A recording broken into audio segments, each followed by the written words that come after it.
அனைவருக்கும் சூரியனால் வேர்த்தது, நீங்கள் வந்த பிறகு சூரியனுக்கே வேர்த்தது.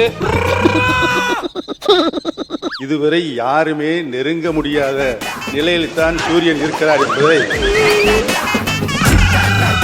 கருணை இருந்தால் வள்ளலாகலாம், கடமை இருந்தால் வீரனாகலாம். நானே போட போறேன் சட்டம், பொதுவில் நன்மை பொருந்திடும் திட்டம், நன்மை பொருந்திடும் திட்டம், நாடு நாடம் பெறும் திட்டம். இங்க என்ன நடக்குது? மற்ற மாணவர்களுக்கு ஏற்பட்ட ஏற்கனவே இருந்த ஒரு கோஷ்டி மோதலின் காரணமாக உட்காருங்க உட்காருங்க உட்காருங்க உட்காருங்க உட்காருங்க உட்காருங்க.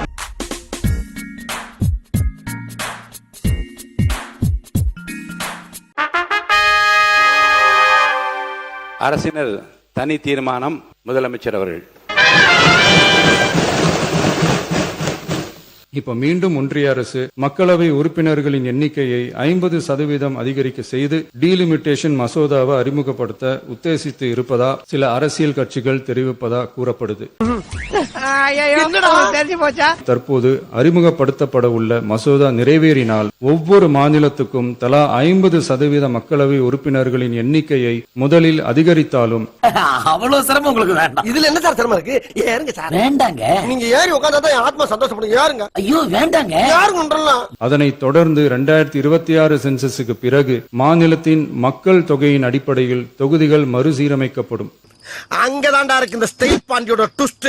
இப்படி செஞ்சா தென் மாநிலங்களின் பாராளுமன்ற உறுப்பினர் எண்ணிக்கை வெகுவா குறைய வாய்ப்பு இருக்கு. டேய் செல்வம், வண்டி யூட்டர்னரா, செட்டி உஷாராயிட்டான். இந்த தீர்மானம் ஒரு அரசியல் கட்சியின் தீர்மானம் அல்ல, தமிழ்நாட்டின் உரிமையை நிரந்தரமாக பாதுகாக்கும் தீர்மானம். அனைத்து கட்சிகளை சேர்ந்த மாண்புமிகு பேரவை உறுப்பினர்கள் இந்த தீர்மானத்தை ஒருமனதாக நிறைவேற்றி தர வேண்டும் என்று கேட்டுக்கொள்கிறோம். நன்றி. சொல்லுமா சொல்லு. அரசினர் தீர்மானத்தை மார்க்சிஸ்ட் கம்யூனிஸ்ட் கட்சி மனதார வரவேற்கிறது. இந்த தீர்மானத்தை இந்திய கம்யூனிஸ்ட் கட்சியின் சார்பாக ஆதரிக்கிறேன். தொகுதி மறுவரையை தொடர்பான இந்த மசோதாவில் இதுவரைக்கும் மத்திய அரசுல சட்ட முன்வடிவு இதுவரை கொண்டு வரவில்லை. ஒன்று, மத்திய அரசு சட்ட முன்வடிவு கொண்டு வர வேண்டும். அதற்கு பிறகுதான் தொகுதி மறுசீரமைப்பை பற்றி நாம் ஆய்வு செய்தால் சிறப்பாக இருக்கும் என்ற என் கருத்தை கூறுகிறேன். இவ்வளவு அவசரப்பட்டு தீர்மானத்தை கொண்டு வருவதை எங்களுடைய பாரதிய ஜனதா கட்சி ஏற்றுக்கொள்வதில்லை. ஆகவே இந்த தீர்மானத்தை நாங்கள் எதிர்க்கின்றோம். செவி வழி செய்தியை வைத்து ஒரு தீர்மானத்தை நாம் இங்கே கொண்டு வந்திருக்கிறோம். இந்த சட்டம் வருமா வராதா என்றெல்லாம் இருக்கக்கூடிய சூழ்நிலையில் இந்த நேரத்தில் இந்த சட்டம் கொண்டு வருவதற்கான அவசியம் என்ன இருக்கிறது? மாண்புமிகு முதலமைச்சர் அவர்கள் உடனடியாக இந்த தீர்மானத்தை திரும்ப பெற வேண்டும் என்று பாட்டாளி மக்கள் கட்சி சார்பாக கேட்டுக்கொள்கிறோம். மேலும் இத்தீர்மானத்தை நிறைவேற்றுகிறீர்கள் என்று சொன்னால் இதில் ஒருமனதாக என்ற வாக்கியத்தை நீக்க வேண்டும் என்று. நீங்க உங்க கருத்தை மட்டும் சொல்லி முடியும். எந்த வாக்கியத்தை போட்டு நிறைவேற்றுவதை பற்றி நான் முடிவெடுப்பேன். இந்த தீர்மானத்தை நாங்கள் ஆதரிக்கவில்லை ஆதரிக்கவில்லை ஆதரிக்கவில்லை என்று கூறி அமர்கிறேன். நன்றி. நீங்க என்ன பண்ணீங்க? என்ன கலந்து விட்டுருங்க. மத்திய அரசு கொண்டு வர உள்ள தொகுதி மறுவரையில் தமிழ்நாட்டிற்கு சாதகமா உள்ளதா பாதகமா உள்ளதா என்பது பற்றி எதுவுமே தெரியாத நிலையில் அரசியல் காரணங்களுக்காக தமிழக வெற்றி கழக அரசு கொண்டு வந்த இந்த தீர்மானத்தை அனைத்து இந்திய அண்ணா திராவிட முன்னேற்ற கழகம் எதிர்க்கின்றது. முடியாது. நீ கல்லாட்டாடுங்க, நான் ஒத்துக்க மாட்டேன். மாண்புமிகு முதல்வர் அவர்கள் கொண்டு வந்திருக்கின்ற தீர்மானம் ரொம்ப அவசியமானது. இந்த தனி தீர்மானத்தை இந்திய யூனியன் முஸ்லிம் லீக்கின் சார்பிலே வரவேற்றுக் கொள்கிறோம். மாண்பு உறுப்பினர் ஆதாரம் இல்லாமல் எதற்காக தீர்மானம் என்று கேட்டார். ஒரு பிரச்சனையில் வந்தால் பார்த்துக் கொள்ளலாம் என்ற ஒரு நிலைப்பாடு இருக்கலாம். ஆனால் வருவதற்கு முன்னெச்சரிக்கை நடவடிக்கையுடன் எப்படி சமாளிப்பது, எதிர்ப்பது, ஒரு எச்சரிக்கை உணர்வோடு தான் நம்முடைய முதலமைச்சர் அவர்கள் இந்த தீர்மானத்தை கொண்டு வந்திருக்கிறார் என்று நான் கருதுகின்றேன். இதோட நிறுத்திக்கிறோம்.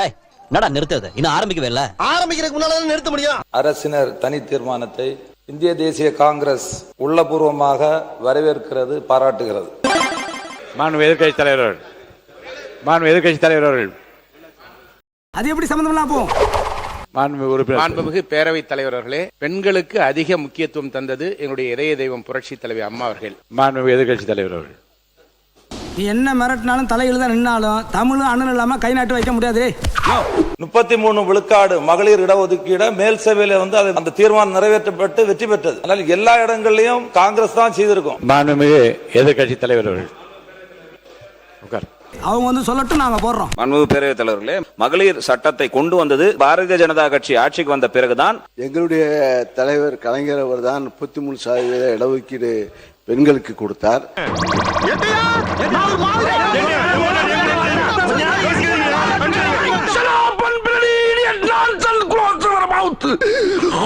மாண்புமிகு எதிர்கட்சி தலைவர்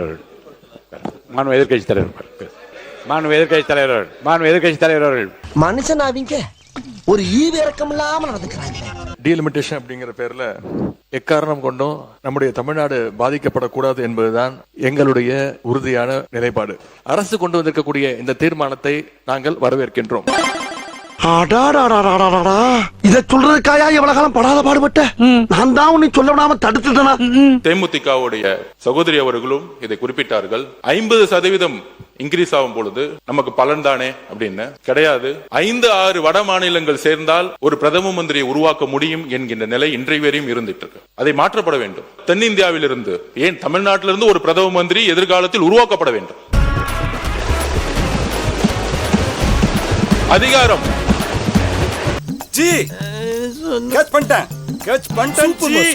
அதிகாரம் உத்தரப்பிரதேசுக்கோ பீகாருக்கோ குஜராத்துக்கோ மட்டுமல்ல, நம்மளுடைய குரல் சட்டமன்றத்தில் ஒலித்தது போல ஒரு நாள் பாராளுமன்றத்தில் ஒரு பிரதம மந்திரியாக ஒலிக்க வேண்டும்.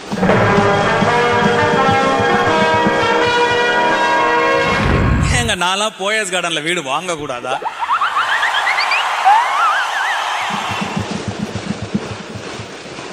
பிஜேபி ஒரு சகோதரர்கள் சொல்லுகிறேன். வீரனே ஒரு நிமிடம் நான் சொல்வதை கேள். இன்றைய தீர்மானம் காங்கிரஸ் பிஜேபி என்பதல்ல. இந்த தீர்மானம் மாநில சுயாட்சியும் இந்திய ஒருமைப்பாட்டையும் நிலைநிறுத்துவதற்கு. இந்த தீர்மானம் நீட்டை விட முக்கியமான ஒரு தீர்மானம். அதை மறந்து விட்டாயா? ஏனால் அந்த நீட்டை கொண்டு வரப்படுவதே பாராளுமன்றத்தில் அதிகப்படியான பெரும்பான்மை இருப்பதனால். யோசிச்சு பாருங்கள். இதுதான் ஒரு கண்ணியமான வீரனுக்கு அழகா? நாளைய சரித்திரம் உன்னை காரி துப்பாது. நன்றாக எண்ணி பாருங்க. நமக்கு 100 MP இருந்தா நீட் கொண்டு வரப்பட முடியுமா? ஜிஎஸ்டி கொண்டு வர முடியுமா? திரு மு.க. ஸ்டாலின் அவர்கள் இதில் உடன்படுகிறதா அந்த முதல் குரல் கொடுத்தார். அதில் எந்த வேறுபாடும் கிடையாது. அதில் நாங்கள் ஆதரிக்கிறோம். அண்ணாவா? ஐயோ, வாழ்க்கையில முதல் தடவை அண்ணாண்டிய நீங்க சாப்பிட்டீங்களா? அதனால் இன்றைக்கு ஃபேர் டீலிமிட்டேஷன் ஃப்ரீஸ் டீலிமிட்டேஷன் முக்கியம். ஃப்ரீஸ் டீலிமிட்டேஷன் பாராளுமன்றத்தில் சட்டம் வரும்பொழுது 39 நாடாளுமன்ற உறுப்பினர்களும் அவையில் இருந்து வெளிநடப்பு செய்யாமல் அந்த சட்டத்திற்கு எதிராக வாக்களிக்க வேண்டும். இந்த தீர்மானத்தை நிறைவேற்ற இங்க இருக்கக்கூடிய அனைத்து கட்சிகளுக்கும் எங்களுடைய வேண்டுகோளை கொடுக்கிறோம். ஏற்போர் ஆம் என்க, மறுப்போர் இல்லை என்க. ஏற்போரே அதிகம் என்று கருதுகிறேன். தீர்மானம் நிறைவேறியது.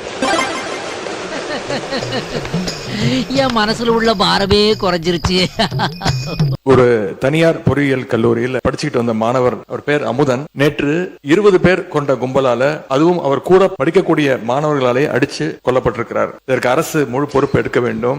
போதைப் பொருள் விவரங்களை வந்து நம்ம திங்கட்கிழமை குடும்பம் இங்க பேசுங்க. இப்போதைக்கு முடிச்சிடறேன். மாணவர் அமுதனுடைய கொலைக்கு கண்டிப்பாக அப்போ திங்கட்கிழமை வந்து இந்த கவன தீர்மானத்தை நான் எடுத்துக்கிறேன்னு சொன்ன பிறகு போதுங்க. ஊரை சொல்லிட்டீங்க, நடந்த சம்பவத்தை சொல்லிட்டீங்க. இது பதில் உட்காருங்க. என்னங்கடா ஒரு மனுஷன் உசுர கொடுத்து ஓடி வந்து விஷயத்தை சொல்லிக்கிட்டு இருக்கேன், அவன் பாட்டுக்கு போய்கிட்டு இருக்கா. இவங்களாம் பண்றது ரொம்ப தப்பு சார். இது குறித்து உங்கள் கவலையை நீங்கள் வெளிப்படுத்தும் விதத்தில் நீங்க வந்து மென்ஷன் பண்ணிட்டீங்க. இது போதுமானது. மாண்புமிகு பள்ளிக்கல்வித்துறை அமைச்சர் அவர்கள். கோயம்புத்தூர் மாவட்டம் இந்துஸ்தான் கல்லூரியில் 3ஆம் ஆண்டு படிக்கக்கூடிய மாணவர்களிடையே ஏற்பட்ட மோதல் காரணமாக ஏற்பட்ட ஒரு சட்ட ஒழுங்கு பிரச்சனை குறித்து, மாணவர்களிடையே ஏற்பட்ட மோதல் காரணமாக எப்படிங்க இந்த சம்பவத்தை பொறுத்த வரைக்கும் சம்பந்தப்பட்ட அந்த மாணவர்களோடு மற்ற மாணவர்களுக்கு ஏற்பட்ட ஏற்கனவே இருந்த ஒரு கோஷ்டி மோதலின் காரணமாக மக்கள் உண்மையை தெரிஞ்சுக்கணும். கொஞ்சம் பாருங்க. இது உனக்கும் எனக்கும் தான் தெரியும். இது ரகசியமா நாங்க வச்சுக்கிறோம். நீங்க ஒன்னும் பயப்படாதீங்க, நாங்க காட்டி கொடுக்க மாட்டோம், நீங்க தைரியமா போங்கன்ட்டாங்க சார். அந்த விஷயத்த அவங்க வந்து பசங்கள்ட்ட சொல்லிட்டாங்க சார், உங்களை பத்தி இது மாதிரிலாம் அந்த பையன் எழுதி கொடுத்துட்டான், அவன் அப்ரூவ் ஆயிட்டான் அப்படின்னு சொன்ன உடனே 20 பேர் வந்து என் பையனை கிரவுண்ட்ல வச்சு சார் இரும்பு ஆடாலையும் கத்தியாலையும் குத்தி என் பையனை கொண்டுட்டானு சார். உட்காருங்க உட்காருங்க உட்காருங்க உட்காருங்க நான் சொல்றேன். திங்கட்கிழமை இது குறித்து திங்கட்கிழமை விரிவான விவாதங்கள் வைத்துவிடும். ஐயா அடுத்த நியாயம் கேட்டா தான் தீர்ப்பு நான் சொல்லுவேன். எனக்கு இதான் ஃபர்ஸ்ட் டைம் கண்ணிக்கு உரை நினைக்கிறேன். அதனால இந்த தடவை ஒரு கதை மூலமா ஆரம்பிக்கலாம்னு பாக்குறேன். அண்ணன் மாதிரி சொல்ல முடியாது, ஒரு குட்டி கதை மாதிரி. ஆனா எனக்கு வந்த விதத்துல நான் சொல்றேன்.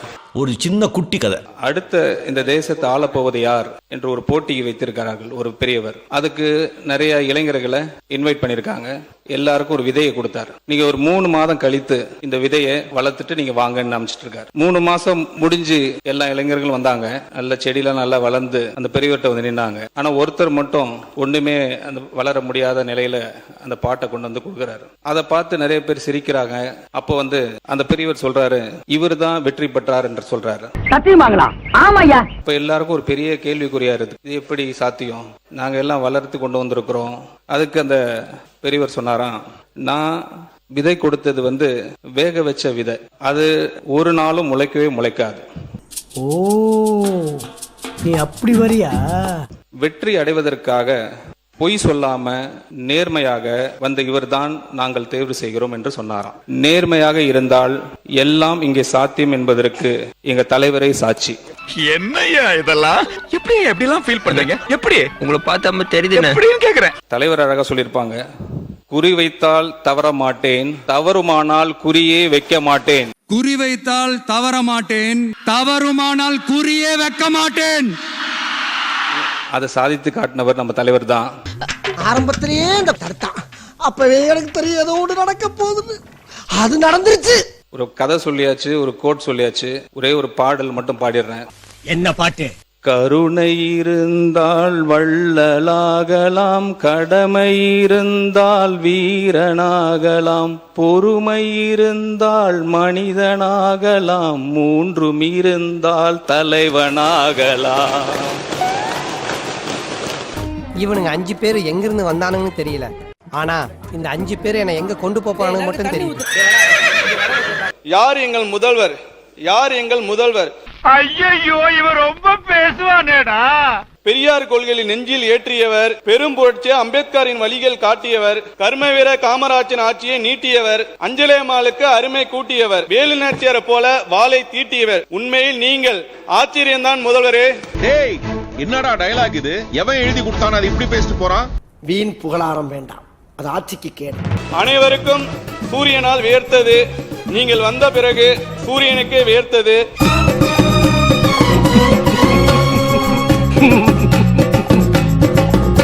சூரியனுக்கே வேர்த்தது என்ற ஒரு கருத்தை இங்கே சொல்லியிருக்கார். இதுவரை யாருமே நெருங்க முடியாத நிலையில் தான் சூரியன் இருக்கிறார் என்பதை எத்தனையோ விஞ்ஞானிகள் முயற்சி செய்தும் அங்கே ஏவுகணைகளை செலுத்த முடியவில்லை என்பதையும் நான் இங்கே சுட்டிக்காட்டி அமைகிறேன். புதா, என் மேல உனக்கு இவ்வளவு பாசமாடா? ஆமா மாஸ்டர், ஒன்னு நினைக்கும் போது என்னால முடியலடா.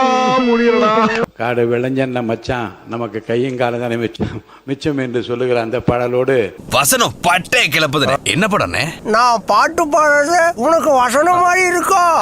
நானே போட போறேன் சட்டம், பொதுவில் நன்மை பொருந்திடும் திட்டம், நன்மை பொருந்திடும் திட்டம், நாடு நலம் பெறும் திட்டம், நன்மை பொருந்திடும் திட்டம் என்று